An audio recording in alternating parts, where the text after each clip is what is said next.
स्वागत करते हैं अपने एक नए वीडियो के साथ मीमांस एक्सीलेंट एकेडमी यूट्यूब चैनल पर, जिसमें आज हम लोग बिहार की एस सी आर टी जो बुक्स हैं उससे पढ़ेंगे। और वो भी बहुत इम्पोर्टेंट जो आज क्लास होने वाली है। आप पूरा वीडियो देखें, स्किप ना करें। जो कि क्लास 9th की ज्योग्राफी की रहेगी, फुल समरी रहेगी। उसमें 12 लेसन की जो समरी है यानी उसका निचोड़ रहेगा इसमें। और इसमें हम लोग 12 क्वेश्चन पढ़ाएंगे। बहुत इंपॉर्टेंट है, जैसा कि आप लोग देख सकते हैं। इससे इस बुक से जरूर ही प्रश्न आते हैं और सबसे अधिकतर इन्हीं से प्रश्न बनते हैं। और इससे जो इम्पोर्टेंट पॉइंट रहेंगे उनको हम लोग बताएंगे। एक एक पॉइंटों को हम लोग लेके चलेंगे और लेसन फर्स्ट में देखेंगे, यानी चैप्टर फर्स्ट में स्थिति एंड विस्तार। अगर हम देखें सबसे पहले कि विश्व में भारत ही एक मात्र ऐसा देश है जिसके नाम पर एक महासागर है, जिसका नाम है हिंद महासागर। बहुत इंपॉर्टेंट है। आप लोग अगर नए हैं तो चैनल को सब्सक्राइब करके रखें और दोस्तों को भी शेयर करें। हम लाइव जुड़ चुके हैं। और आप लोग कमेंट करें अगर किसी प्रकार की प्रॉब्लम है, क्योंकि यह जो है बहुत इंपॉर्टेंट वीडियो है, बहुत ज़्यादा। इससे प्रश्न आपको 100% मिलेंगे। भारत एक विशाल देश है। इसका मुख्य भूभाग जो है वो 8 डिग्री 4 मिनट उत्तर से 37 डिग्री 6 मिनट उत्तरी अक्षांश है। तथा अगर हम यानी ये अभी हमने उत्तर का बताया, अगर हम 68 डिग्री 7 पूर्व से 57 डिग्री 25 पूर्वी देशांतर तक फैला हुआ है। इसको हम लोग याद रखें। यानी जो यहाँ विस्तार है वो 68.7 से 97.25, और यहाँ जो विस्तार है वो है 8 डिग्री 4 मिनट से 37 मिनट 6 उत्तरी। भारत का अगर हम दक्षिणतम बिंदु देखें तो उसे हम इंदिरा पॉइंट के नाम से जानते हैं। यानी भारत का दक्षिणतम बिंदु जो है वो उसे हम इंदिरा पॉइंट के नाम से जानते हैं, जो अंडमान निकोबार द्वीप समूह में स्थित है। 30 डिग्री 30 मिनट यानी 23.5 उत्तरी अक्षांश, जो कि कर्क रेखा भारत के बीचों बीच से गुजरती है, इसे लगभग दो भागों में बांटती है। यानी जो कर्क रेखा है वो भारत को लगभग दो भागों में बांटती है।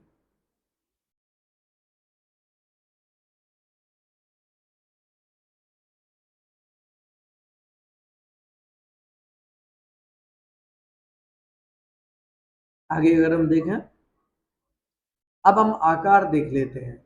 भारत का क्षेत्रफल जो है 32,87,263 अर्थात 32.8 लाख वर्ग किलोमीटर है, जो विश्व की कुल भौगोलिक क्षेत्र का 2.4% है। यानी जो विश्व का भौगोलिक क्षेत्रफल का 2.4% है।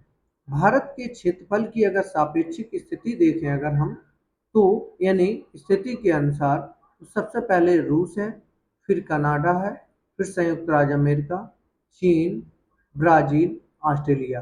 यानी अगर क्षेत्रफल की दृष्टि से अगर हम देखें तो भारत एक विश्व में 7वां स्थान रखता है। और विश्व के जो बड़े क्षेत्रफल की दृष्टि से, जो आकार की दृष्टि से देश थे, वो है रूस, कनाडा, संयुक्त राज्य अमेरिका, चीन, ब्राजील, ऑस्ट्रेलिया। उसके बाद हमारा भारत आता है। अब हम देखते हैं विश्व के 7 बड़े देश। विश्व के 7 बड़े देश कौन कौन से हैं? जैसा कि अभी हमने बताया, ये सभी जो है वो विश्व के 7 बड़े देश हैं। स्थल सीमा रेखा की अगर हम देखें, कुल लंबाई 15,200 किलोमीटर है। यानी स्थल सीमा की अगर कुल लंबाई पूछी जाए तो वो 15,200 किलोमीटर है। मुख्य भूमि की तटीय सीमा रेखा जो है वो 6100 किलोमीटर है। यानी अगर तटीय भूमि रेखा देखें तो वो 6100 किलोमीटर है। और अगर स्थल सीमा रेखा देखें तो कुल लंबाई 15,200 किलोमीटर है। भारतीय द्वीपों की तटीय सीमा रेखा सम्मिलित करने पर इसकी कुल लंबाई 7,516.6 किलोमीटर हो जाती है। विश्व के 7 बड़े देश यानी रूस, कनाडा, चीन, यूएसए, ब्राजील, ऑस्ट्रेलिया, भारत यानी रूस, कनाडा, चीन, यूएसए, ब्राजील, ऑस्ट्रेलिया और भारत। समुद्र की मुख्य स्थलीय भाग, सॉरी, अभी हम एक पॉइंट आपको जो बता रहे थे, देखिए यहाँ हम लोग ध्यान रखें इस बात का। तो जो स्थल सीमा रेखा की कुल लंबाई कितनी है? 15,200 किलोमीटर। वहीं अगर मुख्य भूमि तटीय सीमा रेखा अगर देखें तो 6,100 किलोमीटर लंबी है। भारतीय द्वीपों की तटीय सीमा यानी जो भारत के द्वीप है उनकी अगर तटीय सीमा रेखा अगर सम्मिलित करने पर, यानी उनको अगर पूरा सम्मिलित कर देते हैं तो हम इसकी कुल लंबाई जो है वो 7,516.6 किलोमीटर है। याद रखें इस बात को। यानी अब अगर हम देखें तो विश्व की ओर मुख्य स्थलीय भाग का निकला हुआ जो भाग है वो सकरा या पतला भाग, जो तीन ओर समुद्र से घिरा है, घिराव, वो अंतरीप कहलाता है। क्या कहलाता है? अंतरीप कहलाता है।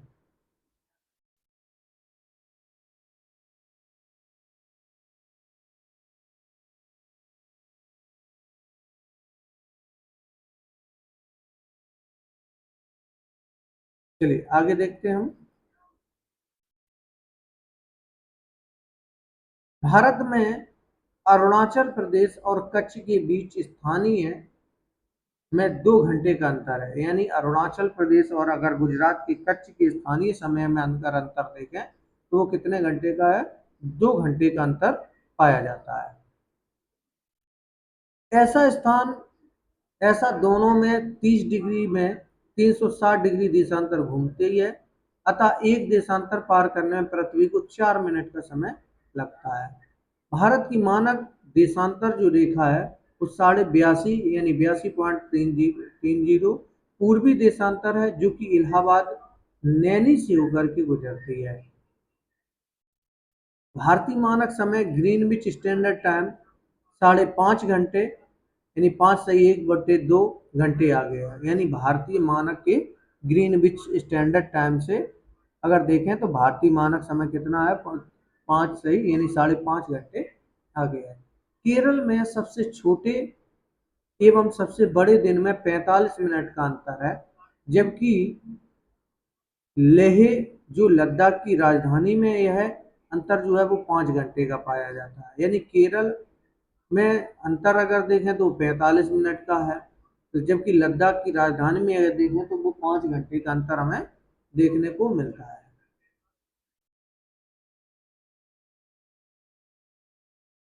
आगे देखेंगे, सार्क जो भारत है, यानी सार्क जो है वो south Asian associate for regional cooperation का सदस्य है। यानी जो भारत है वो सार्क का सदस्य है। भारत की स्थल सीमा 7 देशों को छूती है। कितने देशों को? 7 देशों को छूती है। इस बात का ध्यान रखें। जिसमें अगर हम देखें तो पाकिस्तान, अफगानिस्तान, चीन, नेपाल, भूटान, बांग्लादेश तथा म्यांमार जो हैं, इस प्रकार से 7 देश की सीमा जो है भारत की स्थल सीमा से छूती है। श्रीलंका एवं मालदीव हिंद महासागर में स्थित द्वीपीय पड़ोसी देश हैं। यानी द्वीपीय पड़ोसी देश हैं। श्रीलंका भारत से मन्नार की खाड़ी तक जो है पाक जलसंधि द्वारा अलग होती है। भारत की मुख्य भूमि पर स्थित धनुषकोट से श्रीलंका का तट मात्र 24 किलोमीटर दूर है। कितना किलोमीटर दूर है? 24 किलोमीटर दूर है। और इस रेखीय द्वीपों की श्रृंखला को एडम्स ब्रिज, यानी जो एडम्स ब्रिज के नाम से जाना जाता है। यानी धनुषकोट से श्रीलंका का जो तट है मात्र 24 किलोमीटर दूर है, और इस रेखीय द्वीपों की श्रृंखला को क्या कहा जाता है? एडम्स ब्रिज के नाम से जाना जाता है। जम्मू कश्मीर में एक ऐसा क्षेत्र है जहां अफगानिस्तान और चीन की सीमाएं लगती है। यानी जम्मू कश्मीर में एक ऐसा क्षेत्र है जहां अफगानिस्तान और चीन की सीमाएं लगते हैं। सार्क के जो निम्नलिखित जो सदस्य हैं, जैसे कि भारत, पाकिस्तान, बांग्लादेश, श्रीलंका, नेपाल, भूटान, मालदीव, अफगानिस्तान, यानी इस प्रकार से जो सार्क के देश हैं वो इसमें सदस्य सम्मिलित हैं। जम्मू कश्मीर के उत्तर पूर्व में अगर हम देखें तो तिब्बत का पठार है जो अब चीन के अंतर्गत है। कैलाश पर्वत और मानसरोवर झील भी स्थित है।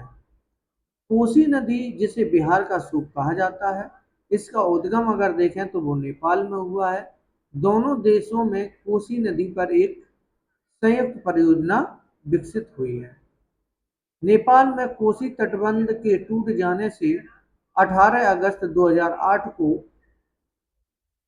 उत्तरी बिहार में भयंकर बाढ़ आई थी। यानी नेपाल में अगर देखें तो कोसी तटबंध के टूट जाने से 18 अगस्त 2008 को उत्तरी बिहार में एक भयंकर बाढ़ आई थी।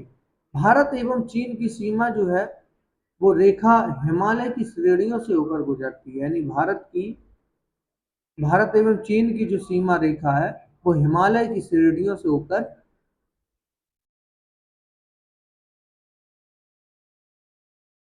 होकर गुजरती है। इस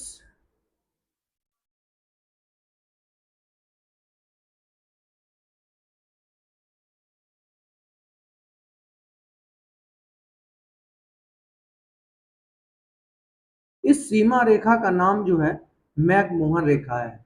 यानी भारत और जो चीन की सीमा रेखा की नाम क्या है, वो मैकमोहन रेखा है। अरुणाचल प्रदेश और उत्तर पूर्व में भारत, चीन तथा म्यांमार तीनों देशों की सीमाएं हैं, एक बिंदु पर आकर मिलते हैं। आगे देखते हैं तो भारत और पाकिस्तान के बीच जो स्थित सीमा रेखा है उसे हम रेड क्लिफ के नाम से जानते हैं। किस नाम से जानते हैं? रेड क्लिफ के नाम से जानते हैं। अब हम इससे बनने वाले प्रश्नों को देखेंगे। ऑब्जेक्टिव यानी क्षेत्रफल की दृष्टि से भारत में विश्व में कौन सा स्थान है? जैसा कि मैंने बताया 7वां स्थान है। भारत के अक्षांशीय एवं देशांतरी विस्तार में लगभग कितने डिग्री का अंतर है? 30 डिग्री का है। भारत की मानक माध्यान्ह रेखा का मान 82.5 अंश।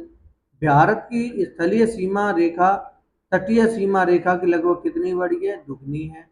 भारत एवं चीन के बीच की सीमा रेखा का नाम क्या है? मैकमोहन रेखा है। और भारत पाकिस्तान के बीच की क्या है? रेड क्लिफ है, जैसा कि मैंने ये आपको बताया था। चलिए आगे देखेंगे हम लेसन 2।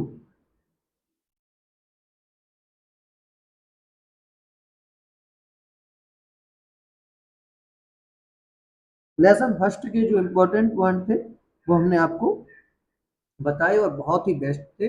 अगर प्लीज चैनल पसंद आया तो सब्सक्राइब करते हुए चलें।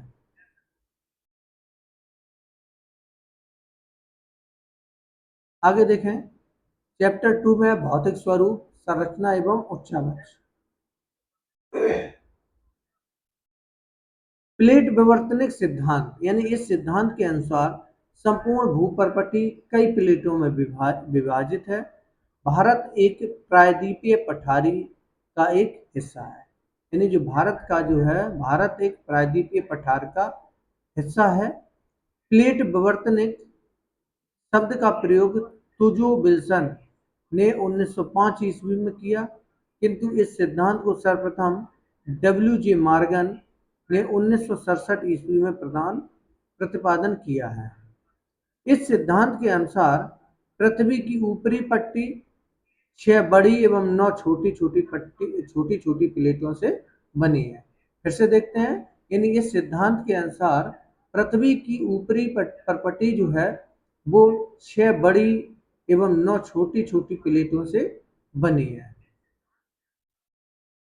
प्रायद्वीपीय पठार भूपर्पटी के सबसे पुराने भागों में से एक है। यानी प्रायद्वीपीय जो पठार है वो भूपर्पटी के सबसे पुराने भागों में से एक है। वह खंड है जो पृथ्वी की प्रथम ठोस एवं धरातल का प्रतिनिधित्व करता है। प्रायद्वीपीय पठार यानी जो है वो भूपर्पटी के सबसे पुराने भागों में से एक है और यह वह खंड है जो पृथ्वी के प्रथम ठोस हुए धरातल का प्रतिनिधित्व करता है।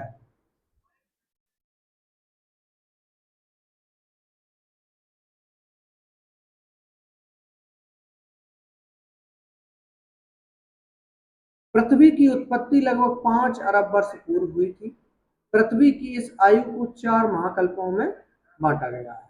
एक तो अजैविक, पुराजीव प्रारंभिक या मध्य जीव जिसे हम द्वितीय के नाम से जानते हैं, और नूतन के नाम से जानते हैं। इस प्रकार से आयु जो है वो 4 महाकल्पों में बटा हुआ है।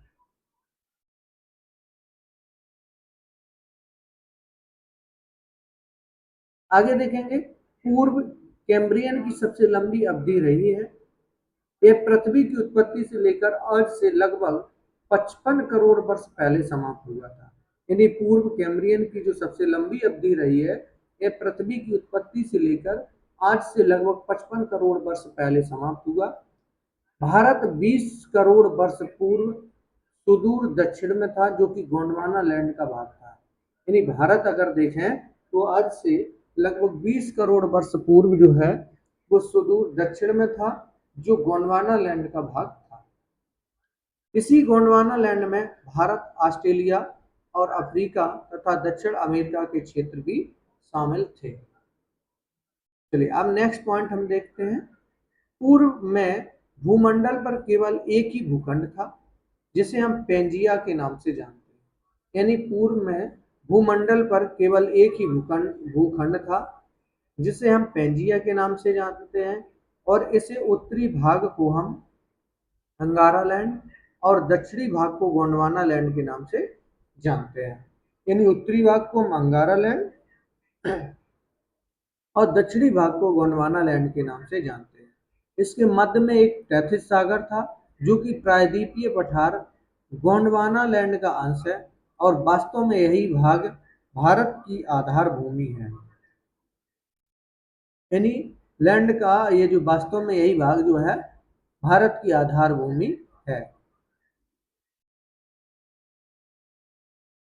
हिमालय के ऊपर उठने तथा उसके दक्षिण में तैथिस के शेष भाग के नीचे मुड़ने तथा उनमें अवसादों के निक्षेप के कारण एक बहुत बड़ी द्रोणी बेसिन का निर्माण हुआ, जो भारत का विशाल मैदान कहलाता है।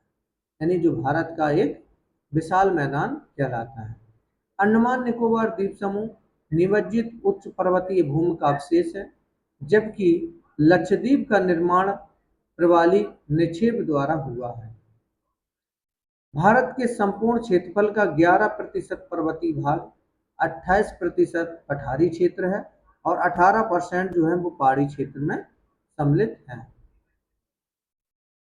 हिमालय पर्वत जो है पामीर घाट से निकलकर पूर्व की ओर जाता है। यानी जो हिमालय पर्वत है वो पामीर से निकलकर पूर्व की ओर जाता है।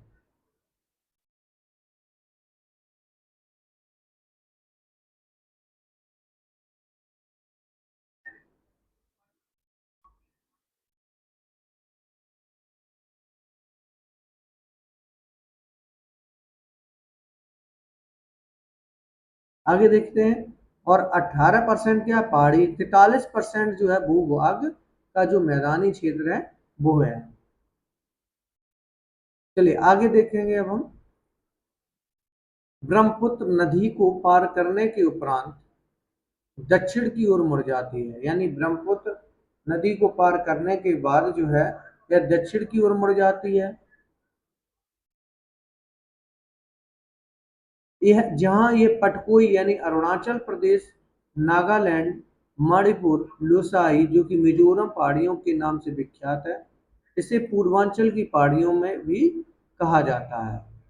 यहाँ कई प्रसिद्ध दर्रे भी हैं। इनमें जम्मू कश्मीर की अगर बात करें तो वहाँ जोजिला और बुर्जिल दर्रा जो है वो प्रसिद्ध है। हिमाचल प्रदेश में अगर देखें तो एक बड़ा लाचला और सिपकीला यानी लचीला और सिपकीला दर्रा है। उत्तरांचल में देखें तो थागला तथा सिक्किम में नाथुला और जलपला जालपला दर्रा जो है वो मुख्य है। आगे देखें तो नर्मदा नदी संपूर्ण पठारी क्षेत्र की दो भागों में बांटती है। सतपुड़ा के दक्षिण तापी नदी की घाटी है। नर्मदा और तापी दोनों नदियों ने संकीर्ण कछारी मैदान का निर्माण किया है। ये दोनों जो है नदियां भ्रंश घाटी से होकर बहती हैं और इस पठारी क्षेत्र के उत्तरी सीमा पर जो है वो विंध्याचल पर्वत यानी इसके पश्चिम में पूर्व में कई पहाड़ियां हैं। पश्चिम घाट पर्वत सह्याद्री के नाम से प्रसिद्ध है। यहाँ तीन प्रमुख दर्रे हैं जो कि थालघाट, भोरघाट, पालघाट के नाम से जाने जाते हैं।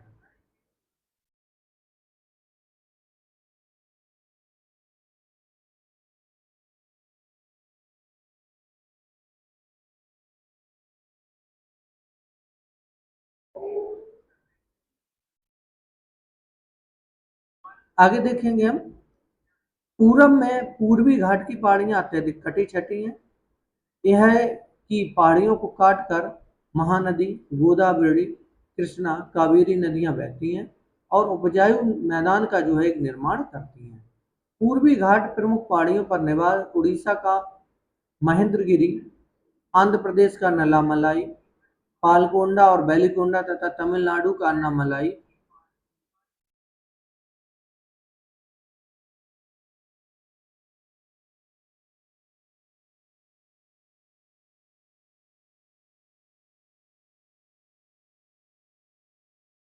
तमिलनाडु का अन्नामलाई, पंचमलाई, शिवराय, पलनी, बेलगिरी जो है वो एक उल्लेखनीय है।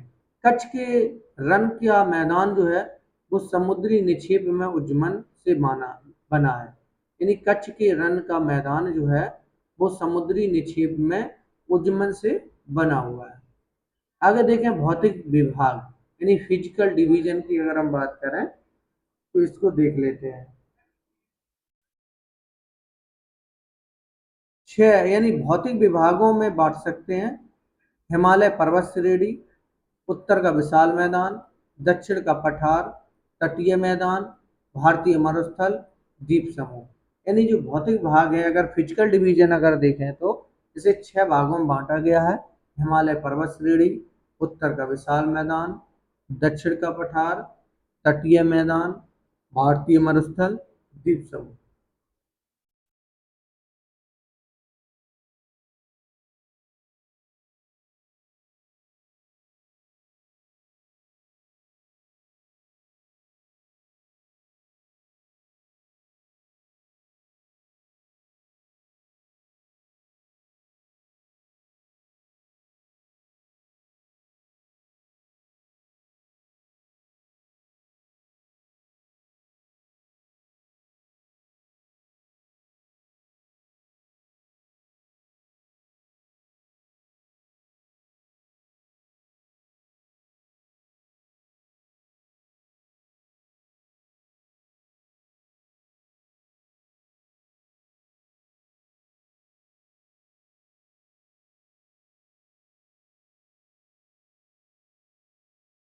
चलिए सबसे पहले हम देखेंगे हिमालय पर्वत श्रेणी।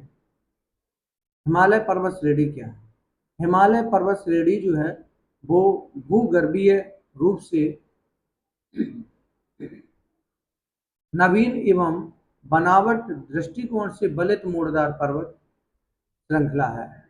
यह पर्वत श्रृंखला पश्चिम से पूर्व दिशा में सिंधु और ब्रह्मपुत्र के बीच करीब 2500 किलोमीटर की लंबाई में अर्धवृत्त चाप के रूप में फैला हुआ है। यह विश्व की सबसे ऊंची पर्वत श्रेणी है। इसकी तीन समानांतर श्रेणी हैं। उत्तरी भाग में स्थित श्रृंखला को महान या आंतरिक हिमालय या हिमाद्री के नाम से हम जानते हैं।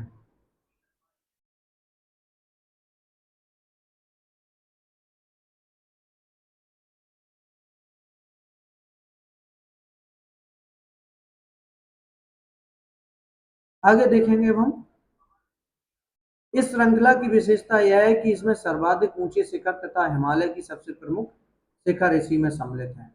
अगर हम सबसे विश्व का देखें तो माउंट एवरेस्ट है जो कि 8,848 किलोमीटर फीट यानी ऊंचाई पर है, जो कि जो कि नेपाल में स्थित है।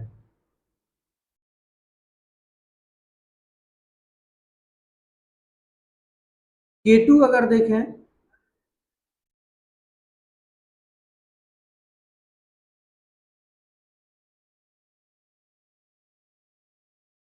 केटू जो है, जो कि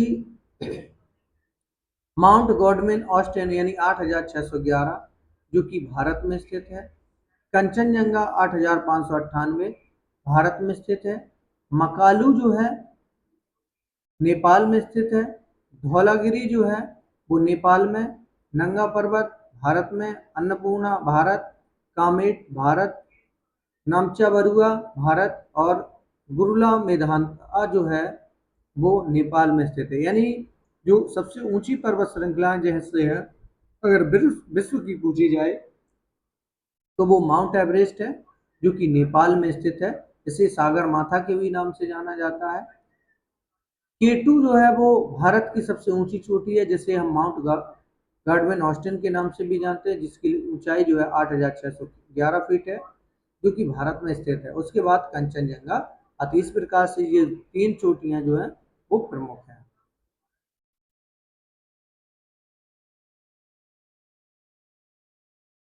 आगे देखते हैं, जंस्कार पर्वत श्रेणी जो है वो महान हिमालय की एक श्रेणी है, जो कि जंस्कार के उत्तर में लद्दाख पर्वत श्रेणी है।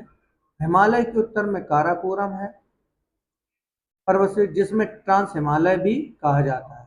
यानी काराकोरम जो पर्वत श्रेणी है उसे हम ट्रांस हिमालय के नाम से भी जानते हैं। इसका शिखर, कि भारत का सबसे ऊंचा शिखर जो है, इसे गॉडविन ऑस्टिन तथा गौरी नंदा पर्वत के नाम से भी जाना जाता है।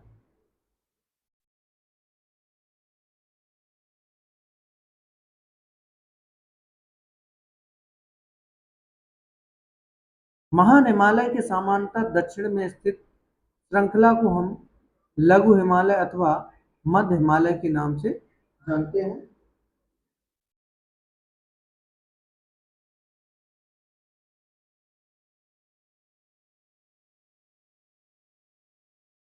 हिमालय की सबसे दक्षिणी श्रृंखला की बाहरी हिमालय यानी उप हिमालय अथवा शिवालिक हिमालय कहा जाता है। यह हिमालय का सबसे नवीन पर्वतीय भाग है। इसमें कुछ विस्तृत घाटियां भी हैं, जिन्हें हम दून या दूर के नाम से भी जानते हैं। बिहार में पश्चिमी चंपारण का उत्तर पश्चिमी पहाड़ी भाग इसी श्रृंखला के पर्वत में आता है। ये सोमेश्वर की पहाड़ियां कहलाती हैं। सतलज एवं सिंधु के बीच स्थित हिमालय के भाग को पंजाब हिमालय के नाम से जाना जाता है। कश्मीर हिमालय भी इसी के अंतर्गत है।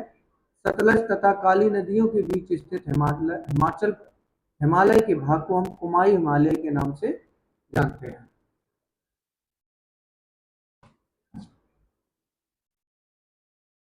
सबसे पहले देखें अगर हम पंजाब, तो पंजाब हिमालय या कश्मीर हिमालय सिंधु एवं सतलज नदी के बीच है। हिमालय कुमाई हिमालय यानी सतलज एवं काली नदी के बीच स्थित है। नेपाल हिमालय काली एवं तीस्ता नदी के बीच है। असम हिमालय यानी तीस्ता एवं दिहांग ब्रह्मपुत्र नदी के बीच में स्थित है। वैसे समझते हैं हिमालय का जो पश्चिम से पूर्व का ओर जो वर्गीकरण है वो इस हिसाब से है। पंजाब हिमालय या कश्मीर हिमालय जो वो सतलज एवं सिंधु नदी के बीच में स्थित है। हिमालय कुमायूं हिमालय जो सतलज और काली नदी के बीच में स्थित है। नेपाल हिमालय जो वो काली एवं तीस्ता नदी के बीच स्थित है। असम हिमालय तीस्ता एवं दिहांग ब्रह्मपुत्र नदी के बीच स्थित है। चलिए अब हम बात करते हैं दूसरे नंबर का, उत्तर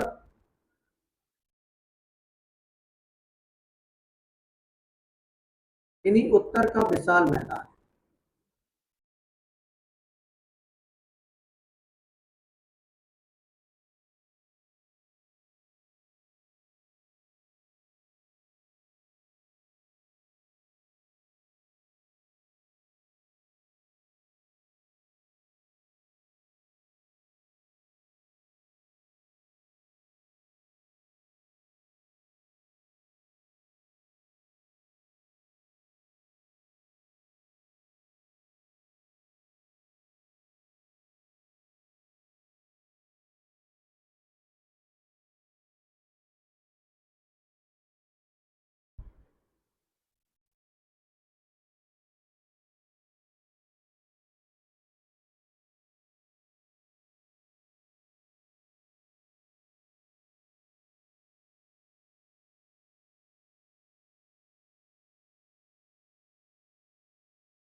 चलिए अब हम बात करते हैं उत्तर का विशाल मैदान। बहुत इंपॉर्टेंट है। तीन प्रमुख नदियों प्रणालियों यानी तीन प्रमुख नदियां जो है उनकी प्रणाली के अनुसार सिंधु, गंगा एवं ब्रह्मपुत्र उसकी सहायक नदियों से बना है। यह विशाल मैदान सिंधु गंगा ब्रह्मपुत्र का मैदान कहा जाता है। यह मैदान जलोढ़ मिट्टी से बना है। यह भारत का ही नहीं बल्कि विश्व का सबसे अधिक उपजाऊ और घनी जनसंख्या वाला मैदान है। इस विशाल मैदान के मोटे तीर पर चार उपभाग हैं। सिंधु और इसकी सहायक नदियों के द्वारा बना भाग, पश्चिमी मैदान का पंजाब का मैदान, इसका बहुत बड़ा भाग जो है पाकिस्तान में स्थित है। इस प्रकार इस भाग में हिमालय से निकलकर प्रवाहित होने वाली इसकी सहायक नदियां झेलम, चेनाब, रावी, ब्यास और सतलज है। रावी और ब्यास दो आब की ऊपरी बारी दो आब कहते हैं तथा ब्यास और सतलज नदी के बीच को बिष्ट दो आब के नाम से जाना जाता है। विशाल मैदान का दूसरा उपभाग जो है वो राजस्थान का मैदान है। बलूका स्तूप यहाँ की प्रमुख स्थलाकृति है। पूर्वी भाग में यहाँ कई पहाड़ियां हैं जिन्हें हम टूर के नाम से जानते हैं। किस नाम से जानते हैं? टूर के नाम से जानते हैं। लूनी इस प्रदेश की प्रमुख नदी है जो वर्षा के दोनों कच्छ के रन तक जाती है। यानी जो लूनी नदी है वो इस प्रदेश की प्रमुख नदी है जो वर्षा के दिनों में कच्छ के रन तक जाती है। यानी विशाल मैदान का जो दूसरा भाग है वो क्या है? राजस्थान है। बलूका स्तूप यहाँ की प्रमुख स्थलाकृति है और यहाँ की जो पूर्वी भाग में यहाँ की जो पहाड़ियां होती है उन्हें हम तोर के नाम से जानते हैं। यमुना नदी से लेकर पूर्व में बांग्लादेश की पश्चिमी सीमा तक फैले मैदान को हम मध्यवर्ती मैदान या गंगा का मैदान कहते हैं। यह विशाल मैदान का तीसरा उपभाग है। यह जो है विशाल मैदान का तीसरा उपभाग है। इस विस्तृत मैदान को हम तीन उपभागों में बांटते हैं। ऊपरी गंगा का मैदान, इसके अंतर्गत दिल्ली से इलाहाबाद तक का क्षेत्रीय मध्यवर्ती गंगा का मैदान आता है। इलाहाबाद से फरक्का तक आता है तथा निचली जो गंगा का मैदान होता है इसके अंतर्गत गंगा का डेल्टा प्रदेश आता है जो पश्चिम बंगाल तक राज्य में फैला हुआ है। यानी इस विस्तृत मैदान को तीनों भागों में बांटा गया है। बिहार राज्य का अधिकतर भाग जो है वो गंगा और सहायक नदियों द्वारा लाई गई जलोढ़ मिट्टी से बना हुआ है। आगे देखें, कोसी को बिहार का शोक भी कहा जाता है। यहाँ की कई नदियां प्रतिवर्ष बाढ़ आते हैं जिसके कारण यहाँ दलदल और चौर भूमि का विस्तार होता रहता है।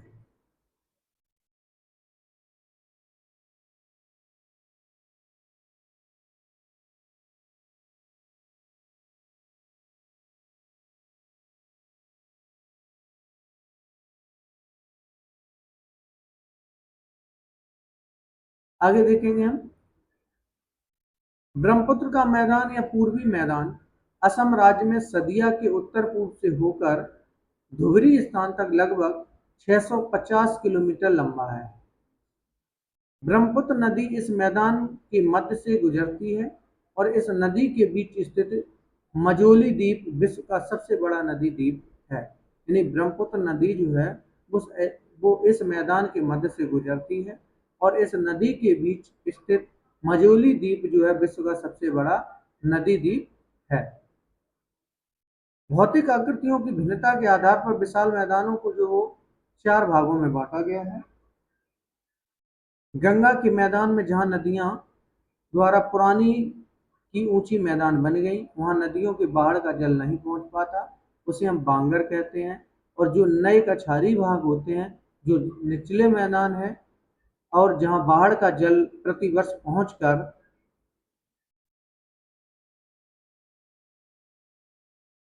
नई मिट्टी की परत जमा कर देता है, खादर कहलाता है। इनका प्रत्येक वर्ष पुनर्वीकरण होता है, इसलिए यह उपजाऊ होते हैं और गहन कृषि के लिए आदर्श।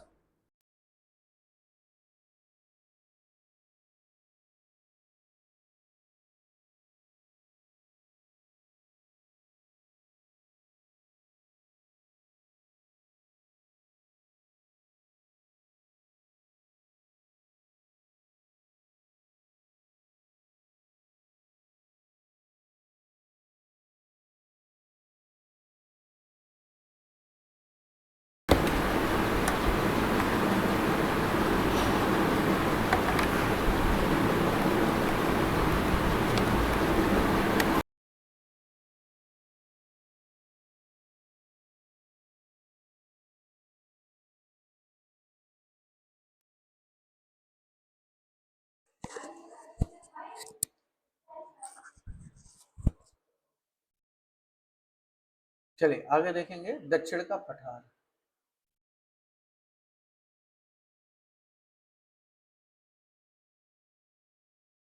दक्षिण का पठार यह प्रायद्वीपीय पठार यानी आकृति की दृष्टि से त्रिभुजाकार है तथा प्राचीन गोंडवाना भूमि का अंश है।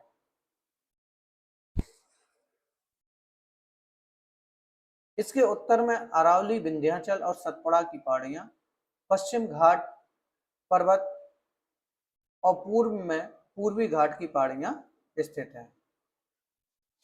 इस पठारी भाग के जो दो मुख्य भाग हैं,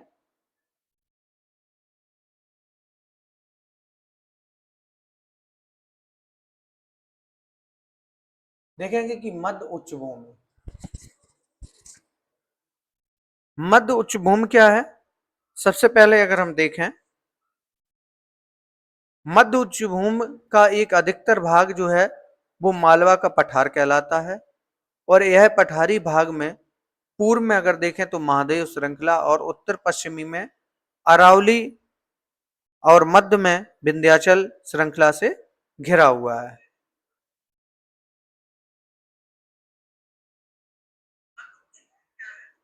विंध्याचल की दक्षिण में इन्हीं के समानांतर सतपुड़ा पर्वत तथा पूर्व में अमरकंटक और छोटा नागपुर का पठार है।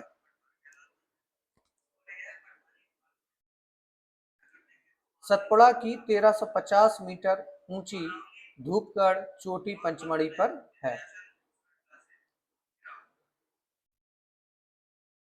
सतपुड़ा पर्वत के दक्षिण में तापी की घाटी है। नर्मदा और तापी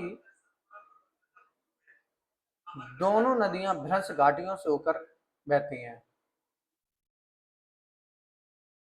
इन्हीं नर्मदा और जो तापी है वो दोनों नदियां भ्रंश घाटियों से होकर के बहती हैं।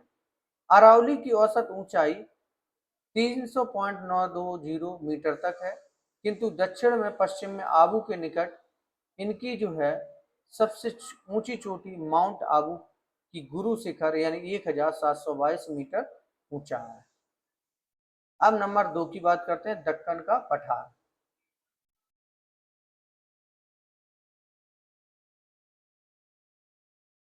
दक्कन के पठार को हम दक्कन ट्रैप भी कहते हैं। यह लावा द्वारा निर्मित है और लगभग 5 लाख वर्ग किलोमीटर में फैला हुआ है। यहाँ 4 प्रमुख दर्रे उत्तर से दक्षिण क्रमशः थालघाट, भोरघाट, पालघाट और सिनकोना घाट के नाम से प्रसिद्ध है। दक्षिण की ओर पश्चिम घाट पर्वत नीलगिरी की पहाड़ियों द्वारा पूर्वी घाट से मिल जाता है। यहाँ की सबसे ऊंची चोटी जो है वो दोदा बेटा है, जो कि 2670 मीटर ऊंची है। दक्षिण भारत की सर्वोच्च जो शिखर है वो अन्नामुड़ी है, जो कि 2695 मीटर है। अन्नामलाई की पहाड़ी पर स्थित है। अब हम देखेंगे तीसरे में तटीय मैदान। तटीय मैदान में, जिसमें पश्चिमी तटीय मैदान के उत्तरी भाग में अगर हम देखें तो कोंकण और दक्षिणी भाग को मालाबार तटीय मैदान के नाम से हम लोग जानते हैं। जो नदियों की तीव्र गति के कारण प्रायः सभी जो नदियां हैं उनके मुहाने पर ज्वार नदमुख यानी एस्चुअरी का विकास हुआ है। पूर्वी तटीय मैदान पश्चिमी तटीय मैदान की अपेक्षा अधिक चौड़ा है, यानी जो पूर्वी मैदान तटीय मैदान है वो पश्चिमी तटीय मैदान की अपेक्षा क्या है, अधिक चौड़ा है। आगे पढ़ेंगे। इस तटीय मैदान की उत्तरी भाग को हम किस नाम से जानते हैं, गोलकोंडा के नाम से जानते हैं।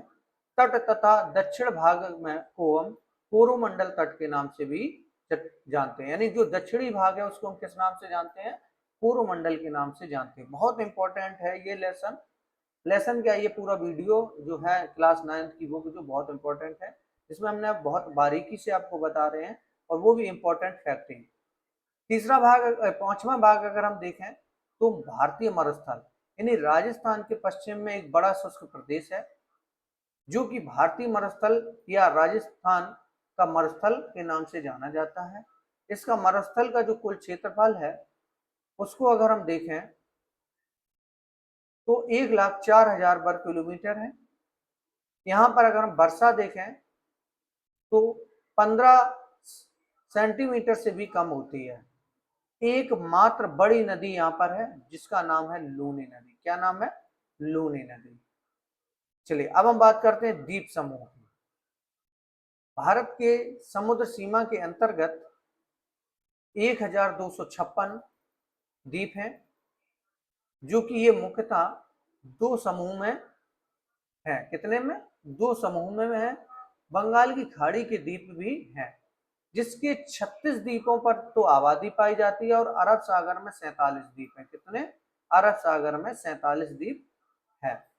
भारत का सबसे दक्षिणी बिंदु जो है उसे हम इंदिरा पॉइंट के नाम से जानते हैं जो कि 6 डिग्री 30 मिनट उत्तरी अक्षांश है। अरब सागर के द्वीप में लक्षद्वीप और मिनिकॉय जो है वो शामिल है। पूरा समूह जो है वो किसमें, प्रवाल निक्षेप के नाम से बना हुआ है जिसे 11 डिग्री चैनल द्वारा दो भागों में बांटा गया। इंपॉर्टेंट पॉइंट है, अरब सागर के द्वीप में लक्षद्वीप और मिनिकॉय शामिल है। पूरा जो समूह है वो प्रवाल निक्षेप से बना हुआ है और 11 डिग्री चैनल जो द्वारा दो भागों में इसको बांटा गया है। अब इस लेसन से बनने वाले जो मुख्य प्रश्न है उनको हम लोग देखेंगे। यानी निम्नलिखित में से कौन सी चोटी भारत में स्थित नहीं है, तो वो माउंट एवरेस्ट नहीं है क्योंकि यह नेपाल में स्थित है और नेपाल वासी जो है माउंट एवरेस्ट को एक सागर माता के नाम से भी जानते हैं।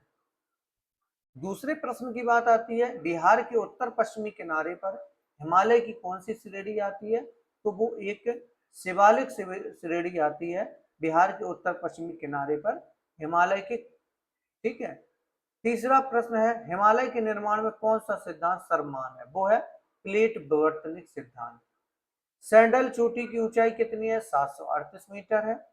भारत का सबसे प्राचीन भूखंड किस नाम से जाना जाता है, प्रायद्वीपीय पठार के नाम से जाना जाता है। इस प्रकार से सेकंड लेसन मैंने कंप्लीट किया। अब हम थर्ड लेसन में देख आते हैं और तीसरा लेसन हमारा है अपवाह स्वरूप। ये भी बहुत इंपॉर्टेंट है। अब लोग बने रहिए और चैनल पसंद आए तो लाइक करते हुए सब्सक्राइब करते हुए आगे बढ़ेंगे। चलिए लेसन थर्ड में देखेंगे अपवाह स्वरूप, यानी एक नदी तंत्र द्वारा जिस क्षेत्र का जल प्रभावित होता है उसे हम अपवाह श्रेणी या अपवाह द्रोणी या बेसिन के नाम से जानते हैं। किसकी भी अपवाह तंत्र का विकास वहां की भू आकृतियों से निर्धारित होती है। भू आकृति के आधार पर भारत की नदियों को जो है वो दो वर्गों में विभाजित किया गया है। एक तो हिमालय की नदियां, दूसरी प्रायद्वीपीय नदियां। सबसे पहले देखते हैं कि हिमालय की अधिकांश नदियां जो है वो कैसी रहती हैं, 12मासी अथवा स्थायी होती हैं, यानी इनमें जल हमेशा जो है वो प्रवाहित रहता है। चलिए आगे देखते हैं कि विश्व की सबसे बड़ी अपवाह बेसिन जो है वो अमेजन नदी है। कौन सी है, वो अमेजन नदी है। चलिए आगे देखेंगे, सिंधु एवं ब्रह्मपुत्र जैसी भारत की प्रमुख नदियों से निकलती है, यानी सिंधु एवं ब्रह्मपुत्र जैसी भारत की प्रमुख जो नदियां से निकलती, इन नदियों ने प्रवाह के क्रम में पर्वतों को काटकर एक गॉर्ज का निर्माण किया है। यानी इन नदियों की प्रवाह से क्या हुआ कि कपरदन हुआ जो कि पर्वतों को काट करके बना हुआ है। तो उसे हम गॉर्ज का निर्माण के रूप में जानते हैं।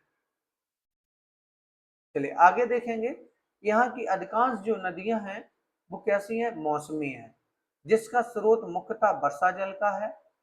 प्रायद्वीपीय भारत की अधिकांश नदियां पश्चिमी घाट से निकलकर कहाँ गिरती हैं, बंगाल की खाड़ी में गिरती हैं।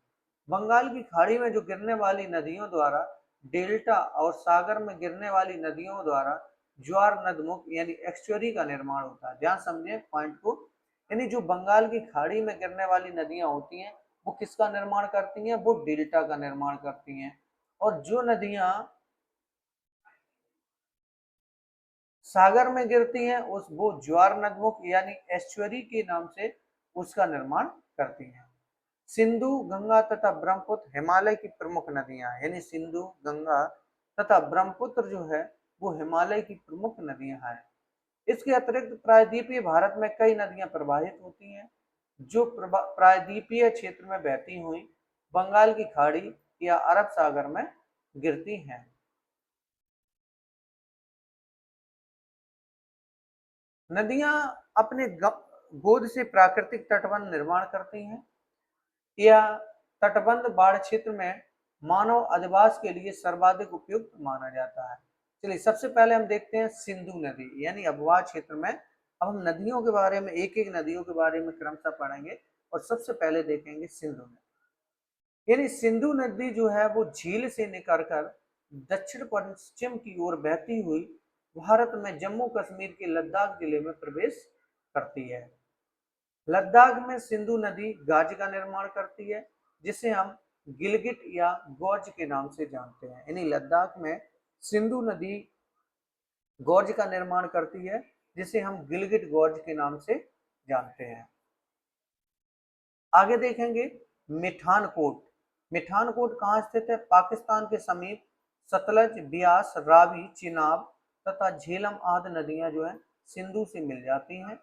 यह नदी दक्षिण पश्चिम की ओर प्रवाहित होकर कराची से पूर्व मैदान का निर्माण करते हुए अरब सागर में जा गिरती है। ध्यान रखें इन पॉइंटों को, बहुत इंपॉर्टेंट पॉइंट है। चलिए आगे देखेंगे हम। इस नदी की जो लंबाई है वो 2900 किलोमीटर है और इस नदी का 1/3 प्रवाह क्षेत्र जो है भारत, जम्मू कश्मीर, हिमाचल प्रदेश एवं पंजाब और शेष पाकिस्तान में स्थित है। नदी का मुख्य धारा भागीरथी की उत्पत्ति हिमालय स्थित गंगोत्री हिमानी के गौमुख से हुआ है। अलकनंदा, फिर से समझो, नदी की जो मुख्य धारा है भागीरथी की उत्पत्ति हिमालय स्थित गंगोत्री हिमानी के गोमुख से हुआ है। उसके बाद अलकनंदा उत्तराखंड स्थित देवप्रयाग में भागीरथी से मिल जाती है तथा गंगा नदी के नाम से प्रभावित होती है, जो कि हम गंगा नदी के बारे में यहाँ से पढ़ रहे हैं। आगे देखेंगे अब गंगा नदी में। इस नदी की मुख्य धारा जो है वो भागीरथी की उत्पत्ति, जैसा कि मैंने बताया, और हिमालय स्थित गंगोत्री हिमानी के गोमुख से हुआ है। अलकनंदा उत्तराखंड तथा स्थित देवप्रयाग में भागीरथी से मिल जाती है तथा गंगा नदी के नाम से प्रवाहित हो जाती है। इस नदी की लंबाई यानी गंगा नदी कैसे बनी, मैं इसको आपको दोबारा से डिफाइन करता हूं कि एक धारा है जो कि भागीरथी के नाम से है, जो कि हिमालय के गंगोत्री के हिमानी गोमुख से निकली हुई है। और ये जो भागीरथी नदी धारा है वो अलकनंदा यानी उत्तराखंड में स्थित एक देवप्रयाग में मिली हुई है, जहां पर दोनों मिलकर के एक किसका नाम दिया, एक गंगा नदी का नाम हमें मिला। किससे, भागीरथी अलकनंदा से मिलकर के। इस नदी की जो लंबाई है वो 2525 किलोमीटर है, जो देश के अंतर्गत, जैसे अगर हम देखें तो उत्तराखंड, उत्तर प्रदेश, बिहार, पश्चिम बंगाल राज्य से बहती हुई फरक्का होते हुए बांग्लादेश में प्रवेश कर जाती है। जहां पर हम बांग्लादेश में अगर देखें तो गंगा नदी को पद्मा के नाम से जाना जाता है। हिमालय की अनेक जो नदियां हैं जैसे यमुना, घाघरा, गंडक, कोसी आदि अपने जल में गंगा में उत्सर्जित करती हैं। फरक्का के समीप गंगा नदी दो भागों में बंटती है।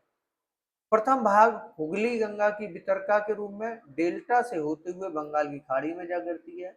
दूसरी भाग जो मुख्य धारा होती है वो बांग्लादेश में प्रविष्ट होती है, जहां ब्रह्मपुत्र नदी इसमें आकर मिल जाती है। और इस संगम को हम एक मेघना के नाम से जानते हैं। किस नाम से जानते हैं? बांग्लादेश में मेघना के नाम से पुकारा जाता है।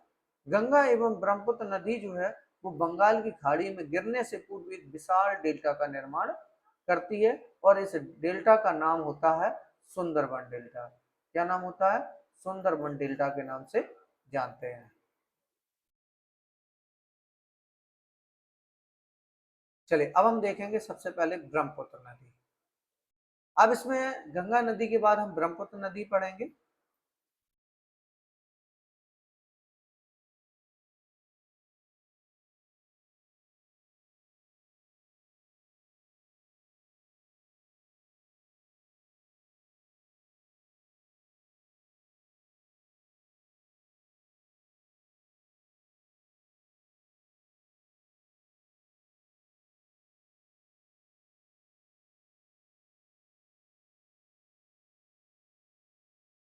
तो ब्रह्मपुत्र नदी यानी इस नदी की उत्पत्ति जो है वो तिब्बत स्थित मानसरोवर झील से हुई है। इसकी लंबाई 2900 किलोमीटर से भी अधिक है। यह उत्तर में हिमालय के समानांतर प्रभावित होकर नामचा वरवा शिखर के समीप अंग्रेजी के यू आकार की मोड़ बनाकर अरुणाचल प्रदेश में गॉर्ज के माध्यम से प्रवेश करती है। इसे हम स्थानीय भाषा में दिहांग के नाम से जानते हैं। यानी ब्रह्मपुत्र को अरुणाचल प्रदेश में अगर देखें तो दिहांग के नाम से जानी जाती है। ब्रह्मपुत्र नदी को तिब्बत में सांगपो और बांग्लादेश में जमुना नदी के नाम से जाना जाता है। यानी ब्रह्मपुत्र नदी को तिब्बत में क्या? सांगपो नदी, और बांग्लादेश में जमुना के नदी के नाम से जाना जाता है। अब हम देखेंगे यमुना नदी के बारे में। यह नदी हिमालय के हिमनोत्तरी हिमानी से निकलकर 1375 किलोमीटर की दूरी तय करते हुए प्रयागराज इलाहाबाद के निकट गंगा में मिल जाती है। इसकी प्रमुख सहायक नदियां जो है वो है चंबल, बेतवा, केन आदि इसकी दाहिनी तट से आकर मिलती है। अब बात करते हैं घाघरा नदी। यह नदी जो है ट्रांस हिमालय क्षेत्र से करनाली स्थित चुंगो हिमनद से निकलती है। कहाँ से? चुंगो से निकलती है। कौन? घाघरा। पर्वतीय क्षेत्र में से करनाली एवं मैदानी क्षेत्र में घाघरा के नाम से जानते हैं। यानी पर्वतीय क्षेत्र में करनाली नाम से और मैदानी क्षेत्रों में घाघरा के नाम से जाना जाता है। अब बात करते हैं गंडक नदी का। यह नदी जो है हिमालय से निकलकर नेपाल होते हुए बिहार के चंपारण में प्रवेश करती है। इस नदी के परिवहन मार्ग में तीव्र परिवर्तन और अवसाद के अत्यधिक निक्षेपण से यहाँ बाढ़ की आशंका बनी रहती है।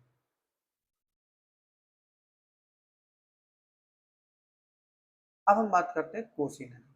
यह नदी भी महान हिमालय के गोसाई थान से निकलकर नेपाल होते हुए बिहार के सुपौल जिला में प्रवेश करती है। उद्गम स्थल के समीप कोसी की मुख्य धारा जो है वो अरुण कहलाती है। क्या कहलाती है? अरुण कहलाती है, और गोसाई थान से निकलती है ये।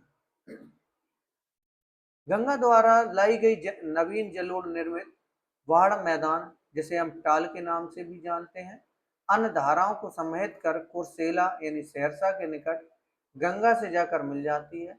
और इस नदी की लंबाई जो लगभग है वो 230 किलोमीटर है। बिहार राज्य में कोसी नदी में बाढ़ आने से अपार क्षति होती है, और इस कारण इस नदी को हम बिहार का शोक के नाम से जानते हैं। कोसी नदी कहाँ से निकलती है? गोसाई नाम से निकलती है। चलिए अब हम देखेंगे नर्मदा नदी के बारे में।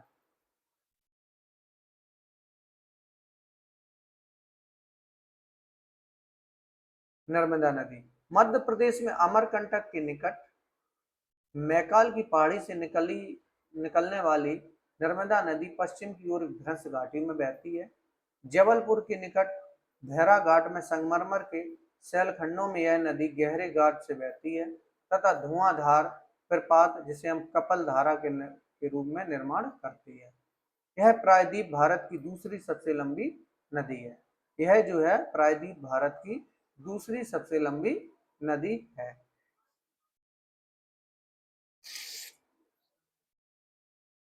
चलिए अब हम पढ़ेंगे तापी नदी के बारे में।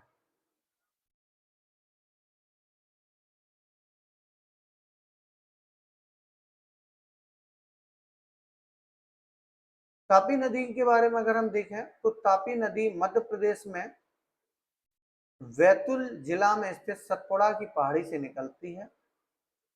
यह नदी खंबात की खाड़ी से गिरती है और सूरत के निकट पूर्णा इसकी एकमात्र नदी है। इसके अतिरिक्त पश्चिम की ओर बहने वाली नदियों में गुजरात की साबरमती यानी पश्चिम की ओर बहने वाली गुजरात की साबरमती तथा माही जो है वो प्रमुख है। इनके अतिरिक्त पर्वतीय पश्चिमी घाट से निकलकर अनेक नदियां अरब सागर में गिरती हैं, जैसे गोवा का मंडवी और जुआरी, कर्नाटक की कालिंदी, गंगावेली, साबरमती, नेत्रवती, केरल की पेरियार, पंबा तथा पनिमाला कुछ प्रमुख छोटी छोटी तीव्र गति की नदियां हैं। चलिए अब बात करते हैं महानदी की। यह नदी छत्तीसगढ़ स्थित रायपुर के निकट से निकलकर उड़ीसा से बहती हुई बंगाल की खाड़ी में मिलती है। वहीं गोदावरी नदी की बात करें तो यह नदी महाराष्ट्र के नासिक के निकट पश्चिमी घाट से निकलती है और यह प्रायद्वीपीय नदियों में सबसे लंबी है। यह प्रायद्वीपीय नदियों में सबसे लंबी है। बड़े आकार का विस्तार के कारण दक्षिण भारत में इस नदी को दक्षिण की गंगा या वृद्ध गंगा नदी जैसे नामों से विभूषित किया जाता है। अब बात करते हैं कृष्णा नदी की। तो कृष्णा नदी जो है वो पश्चिमी घाट स्थित महाबालेश्वर महाराष्ट्र के निकट एक स्रोत से निकलकर लगभग 1290 किलोमीटर क्षेत्र में प्रवाहित होकर बंगाल की खाड़ी में गिरती है। इसकी अवभाव बेसिन का विस्तार महाराष्ट्र, कर्नाटक, आंध्र प्रदेश राज्यों में है। अब बात करते हैं कावेरी नदी की।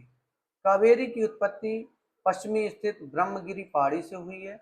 इस नदी का प्रवाह बेसिन तमिलनाडु, केरल, कर्नाटक राज्यों में फैला हुआ है। अंततः यह नदी तमिलनाडु स्थित कुडलर से दक्षिण बंगाल की खाड़ी में मिल जाती है।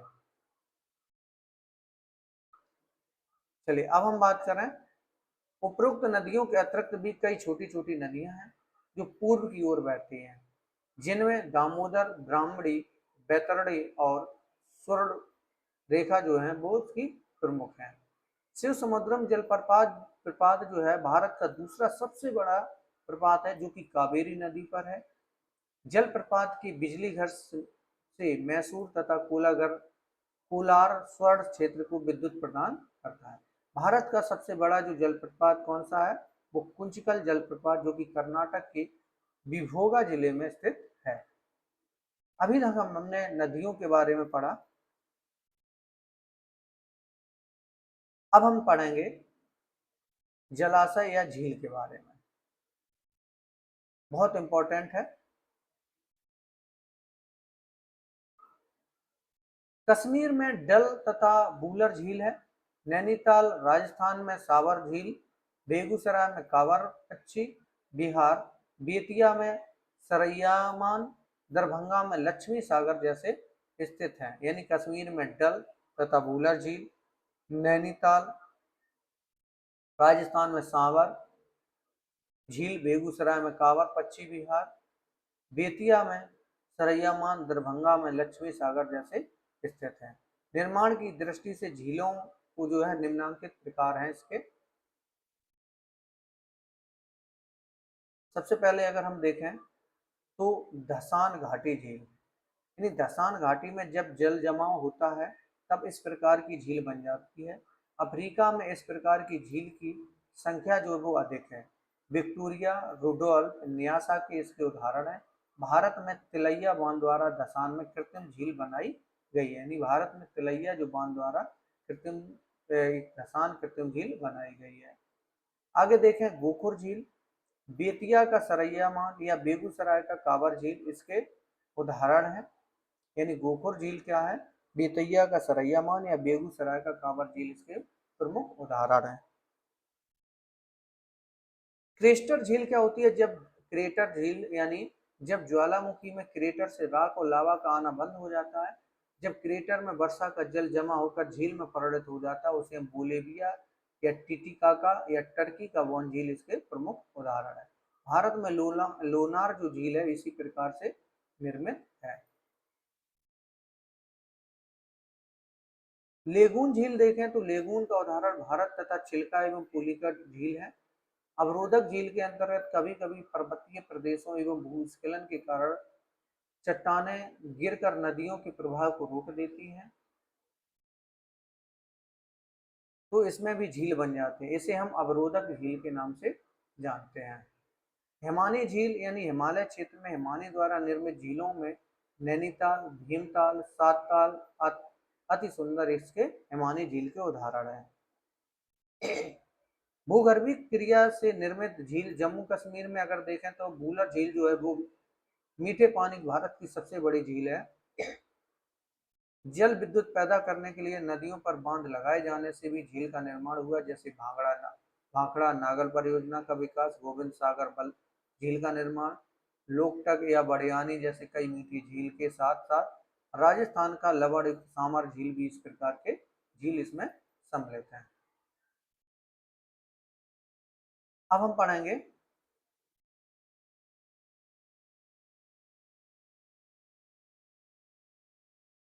मानव सभ्यता की जीवन रेखा के रूप में नदियां।